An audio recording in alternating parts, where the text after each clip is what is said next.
Thank you.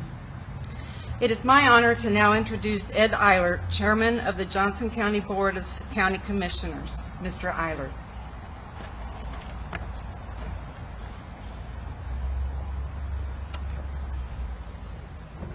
Denise, thank you very much. And thanks to all of you for being present and joining us this morning, not in a celebration necessarily, but in a remembrance of that tragic day on 9/11. For those of you who have attended in person, thank you for being here. And I'm sure we have a number of folks who are watching us online via Facebook. Thank you for joining us. You know, 9/11, for those of us who were there and observed what was going on, primarily on TV at that time, I think we will always remember what happened that day. I'm going to ask Brandy Lindbergh to present the national anthem to us this morning, and followed by the Pledge of Allegiance. Brandy?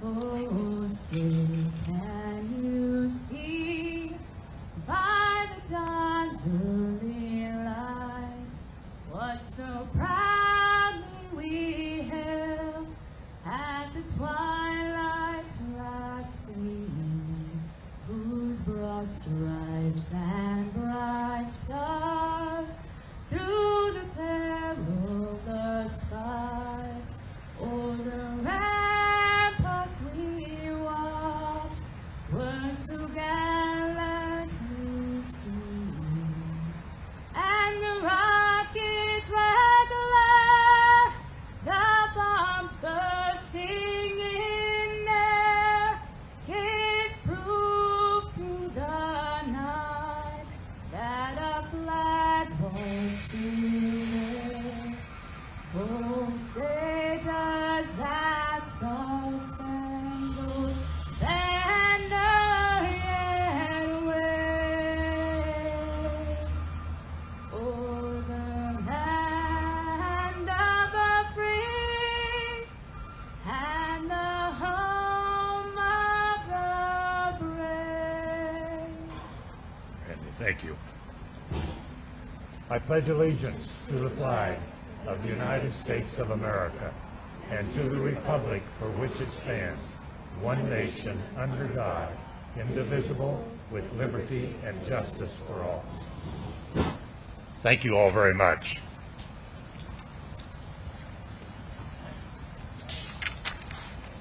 I think all of us can remember that day. In 2001, I had come to my business office earlier than usual because as mayor I had to welcome a conference that was going to occur at the Doubletree.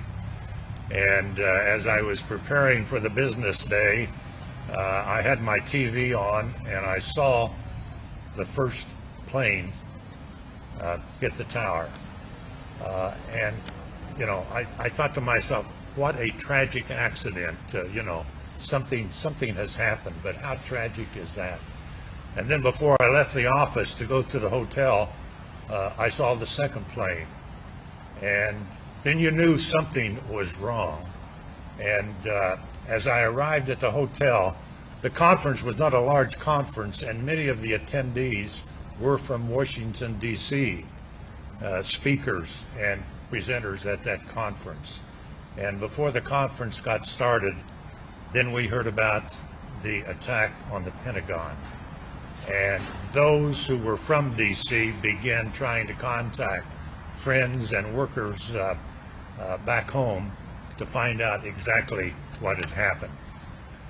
And then later that morning, we heard about the heroes on the fourth hijacked plane who had brought that plane down rather than let it attack the Capitol.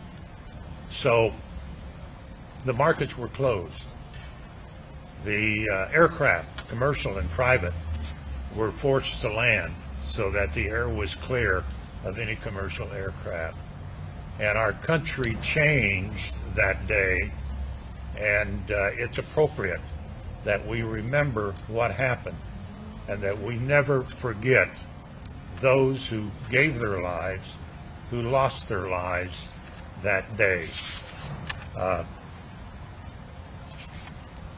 The attack on the Pentagon, well, back up. 9/11 had more casualties, lost more lives that day than Pearl Harbor. Almost 3,000 of our workers, our friends, neighbors, and first responders lost their lives that day. I think at Pearl Harbor there were somewhere around 2,300 U.S. naval personnel who lost their lives that day at Pearl Harbor. And on 9/11, there were 33 Navy officers at the Pentagon who lost their life that day.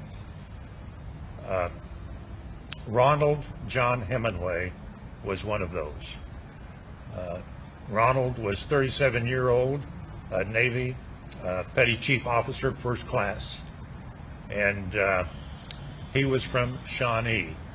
And today I'm pleased to have with us Bob and Shirley Hemingway, who were Ronald's parents. And Bob, I'm going to ask you to come to the microphone and make some comments representing your family, if you'd like to do so. So, please come.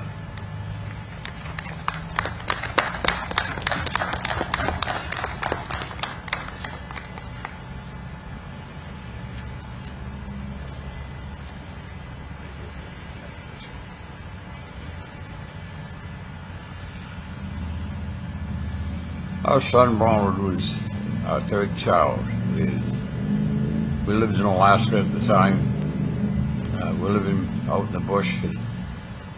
No water, electricity. One plane a week if we were lucky.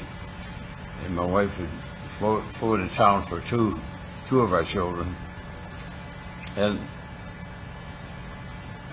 Ronald was always a different type of child. He was extremely bright, and he read the encyclopedia. And he just, the kids, we had 7 children altogether. We've lost 2 sons. But anyway, he used to bring an encyclopedia out when I did a discussion or anything that he could get an answer for. And Ron, he worked at many jobs. He went to the University of Alaska and took up photography and chemistry. And I said to my wife, what kind of position he's looking for? And anyway, he came back to where we lived in Wasilla. We lived in Wasilla by that time, in Alaska. And he graduated from high school there in 1982. And he had worked at several different jobs, short-term jobs, unfortunately. He said to his mother, he said, I'm going to go out and find a position or a job until there's a future. So he went to the Air Force. I was in the Air Force.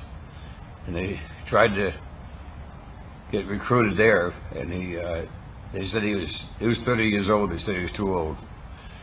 So he went over and got in the Navy, and he came home and told his mother that he was going in the Navy, and she said, well, when? And he says, well, November 29th. That was our oldest son's birthday.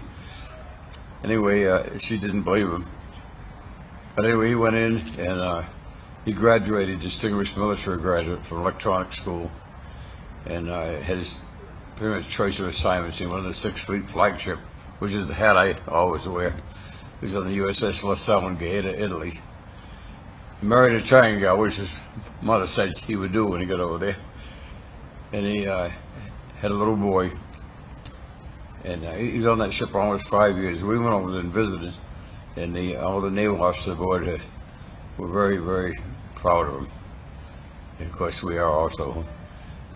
And he requested to to go to the Pentagon, Chief of Naval Operations Office. The position was open, and he got the assignment. And they had a little girl, and he's the Chief of Naval Operations Officer for the plane hit, and they never found him. But I spent quite a long time as well as my youngest son on the phone trying to find what hospital he might be in, because nobody knew where he was. We went over there and spent time at the hotel, and all the casualty officers were there, and we never got any remains. And General von Alstein, who was a lieutenant general, came over to me and said, well, Ron would never find Ron's remains. They didn't even find his dog tag. It was 3,000 degrees down there. That's what he claimed. And Ron was always out to help the kids, but he'd always marched to beat a different drummer. That's the same kid he was. It was pretty special. Well, I'm not going to ramble on a lot about this, but we lived there 24 years in Alaska, and he took up training horses and breeding. Of course, he went to school, Meredith Man up in West Virginia, and he's just a good son. Anyway, thank you. God bless you all. Thank you very much. Thank you.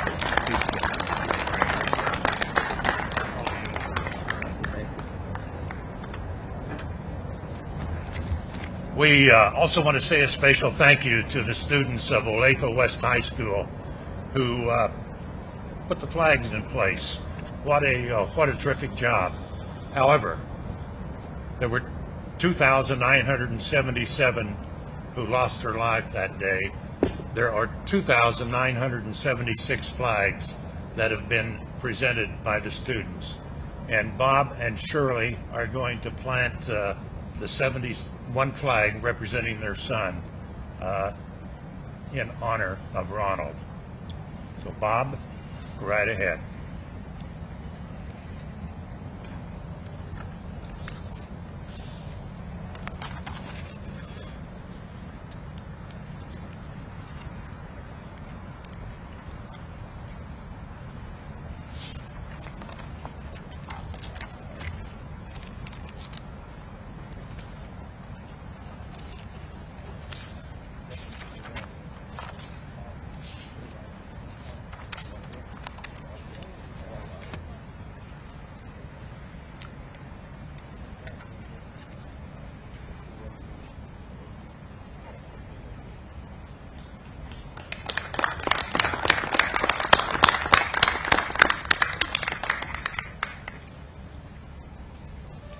Bob and Shirley, thank you so very much for sharing with us this morning.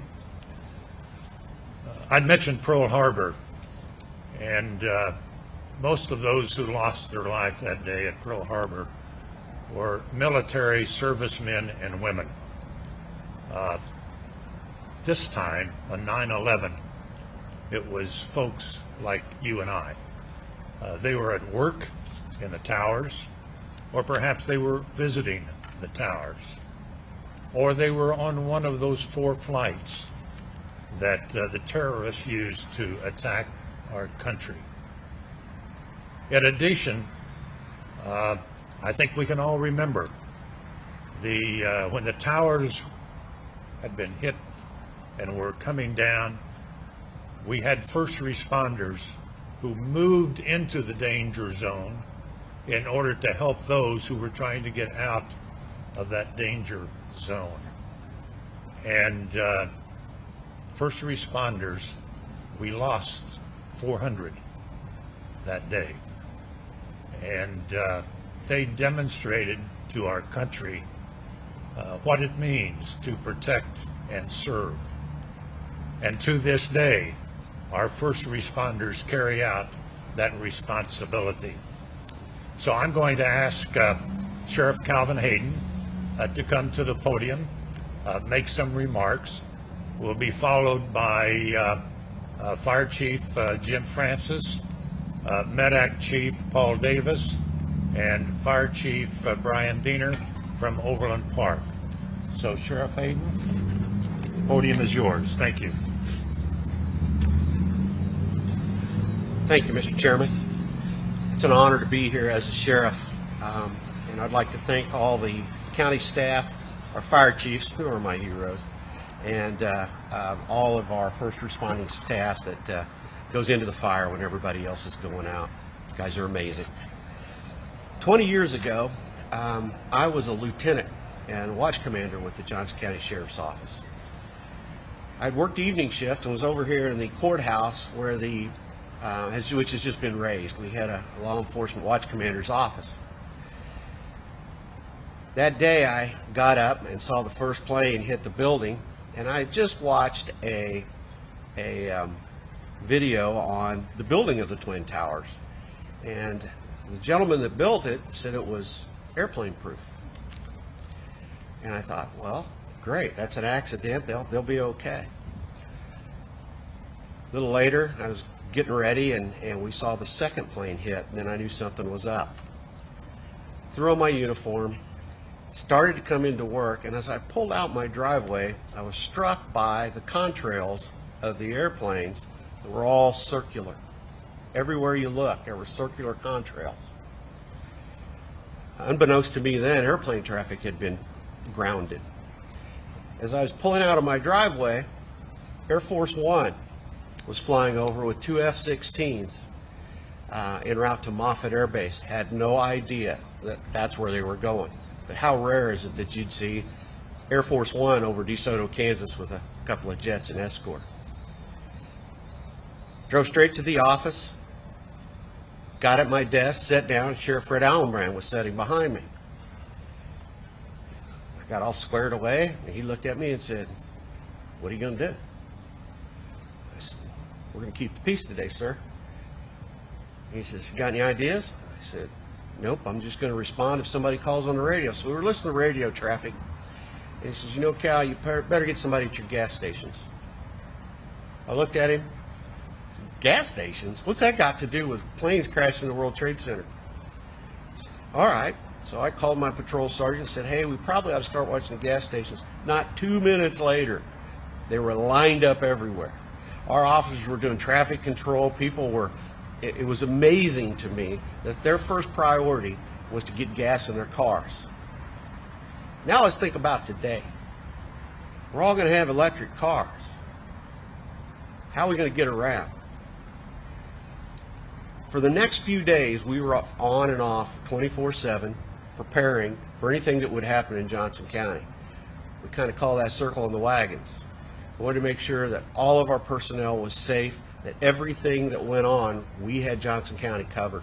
And we couldn't have done that without our fire personnel, our MEDAC personnel, all the law enforcement agencies in the county. And you realize what a huge resource we have in Johnson County for public safety. When we all get together, it is amazing. But it's not just us, it's contractors, it's our businesses, our whole community comes together, and we circle the wagons, and we are blessed because we have the resources to do it.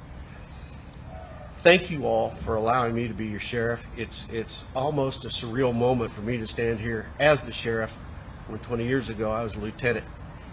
And listening to my hero and my mentor tell me what to do. So there's never an excuse for old age and experience to know what to do and when. So I'll remember him forever. He was the greatest guy I ever knew. Thank you. With that, I'll introduce Paul Davis next with Chief of MEDAC.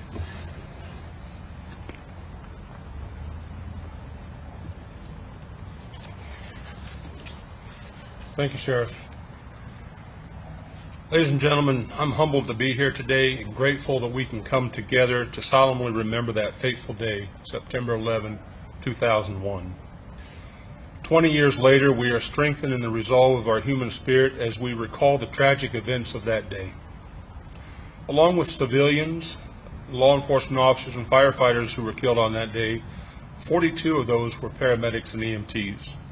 Another 116 were injured, and they all wore the Star of Life and were dedicated to the communities they served. They were a vital element in the chain of survival, and in some cases, the bridge between certain death and life.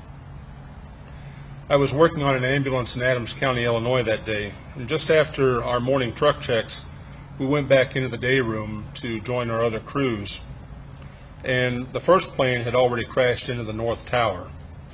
Along with wondering about all the victims, I remember thinking about all the mundane and routine aspects of my job that would no longer be that. They wouldn't be ordinary. Instead, we would be vigilant. We would be prepared. We would replace complacency with readiness and alertness, and we would be thinking and planning for the unthinkable. As we began to pick up the pieces, we quickly adapted. Existing partnerships were firmed up. New partnerships were established. Information sharing improved. Our communities and our nation got a bit smaller as our networks of domestic defenders, our 911 dispatchers, police officers, firefighters, paramedics, and community accepted new enhanced missions to protect our country, our community, and our families. Regardless of our work or place in our community, we need not fear the potential dangers. Rather, we must continually ensure that we are physically, mentally, emotionally, and spiritually ready for what will need to be done when we are faced with the next crisis. We must always be physically up to the task, ready for any challenge, mentally prepared with knowledge and skills, emotionally prepared to handle an assault on our lives, and spiritually prepared when we realize we are not in control. Over the next couple of days, our communities and our country will observe and remember 9/11. So I'm going to ask you to make this promise to yourself, that you will make sure that you will do all you can to prepare yourself and those you love to safely handle the challenges that we will face someday, and never forget all the heroes who have died serving their communities and their country. Thank you, and may God bless you all. I'll introduce Chief Francis.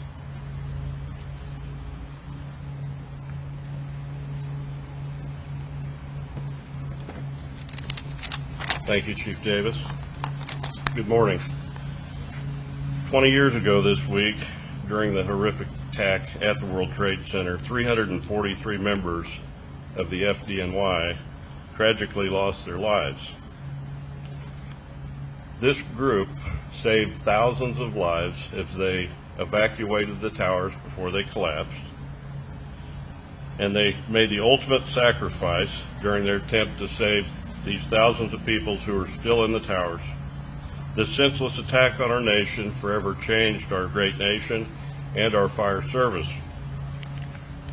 As we reflect on the lives lost at the World Trade Center on September 11th, we should also recognize the ongoing toll this tragic event continues to have on the members of FDNY and the other emergency workers that worked that site for the months following the collapse.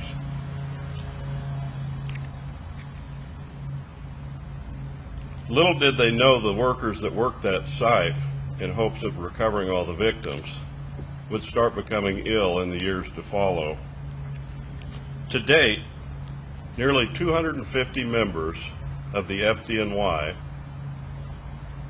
have died from exposure to the dust and toxins from that site.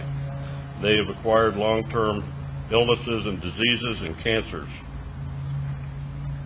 I read a report last week that indicated as high as 75% of the members of the FDNY that worked at that site at the attack and the months following, and that's approximately 15,000 people that worked that from FDNY alone and other emergency workers. Approximately 75% of those workers are now suffering and continue to suffer long-term health effects.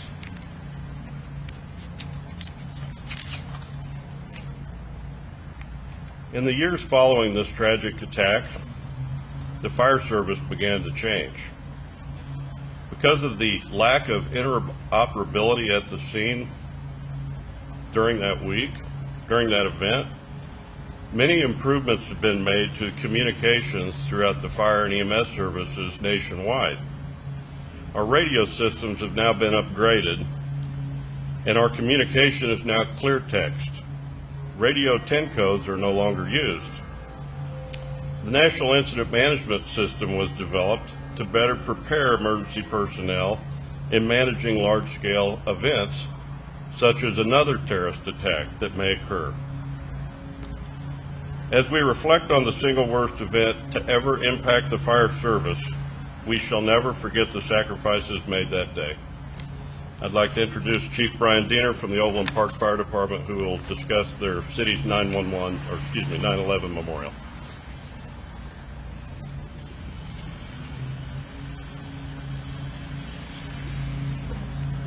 Thank you, Chief. Good morning. Thank you for inviting me to today's event. As a steward of the 9/11 Memorial in Overland Park, I can tell you we are honored and humbled to be the caretakers of this amazing experience built by our community. Each year on the anniversary of the attacks, our fire and police honor guards conduct a solemn ceremony to memorialize the lives lost that fateful day. As always, we invite you, the community who built the 9/11 Memorial, to join us for this ceremony. There are no speeches and no grandstanding. Instead, we simply verbalize the sentinel events of that morning as they occurred in real time. The ceremony runs from 7:30 a.m. to 9:30 a.m., just as the events of 9/11 unfolded. You know, almost every day I see visitors to the memorial, and often it's adults teaching children about the day that changed our world forever. The memorial stands at the entrance to our fire training center as a reminder to all first responders who enter of the sacrifice that may be required. I hope you'll join us in person or watch online. As a fire service, we have vowed never to forget the responders who gave their lives that day. And as a nation, we should vow never to forget the unity we experienced in the wake of 9/11. Seems like at this time, we can all use a reminder of what binds us during adversity. Thank you. Hope to see you Saturday.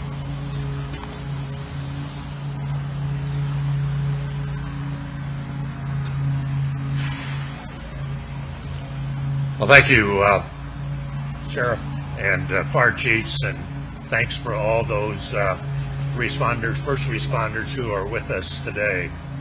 And it's appropriate that we emphasize the responsibilities that they carried out that day. But I also want to mention the flight that was over Pennsylvania, and the passengers on that hijacked plane, because of electronic communication, begin to understand what was going to happen to that flight. And so they took it upon themselves to make sure that that plane did not attack the Capitol, and it went down in rural Pennsylvania. So another example of the American spirit and the willingness to sacrifice to protect others.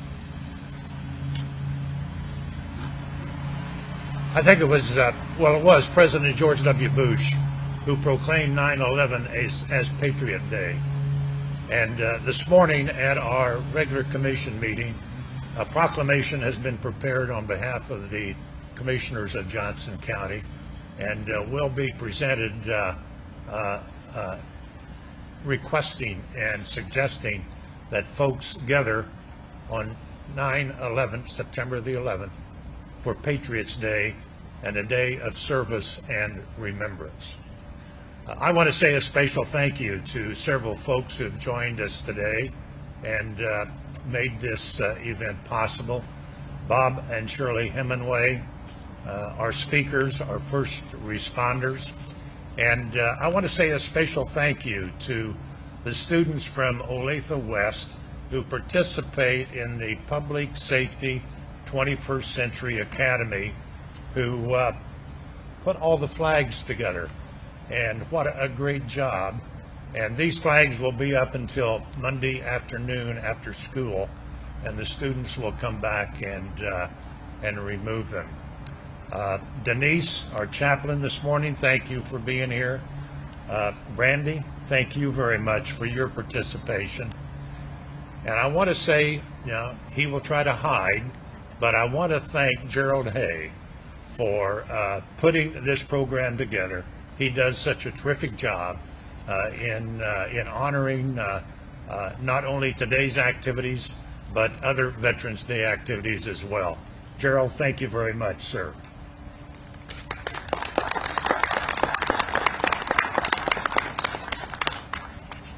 I'm going to ask Brandy to close our ceremony this morning, and if you all would join with her in singing God Bless America.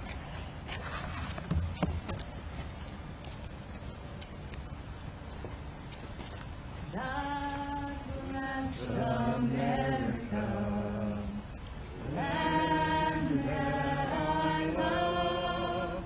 Stand beside her and guide her through the night with the light from above. From the mountains to the prairies to the ocean, white with foam. God bless America, my home sweet home. God bless America, my home sweet home.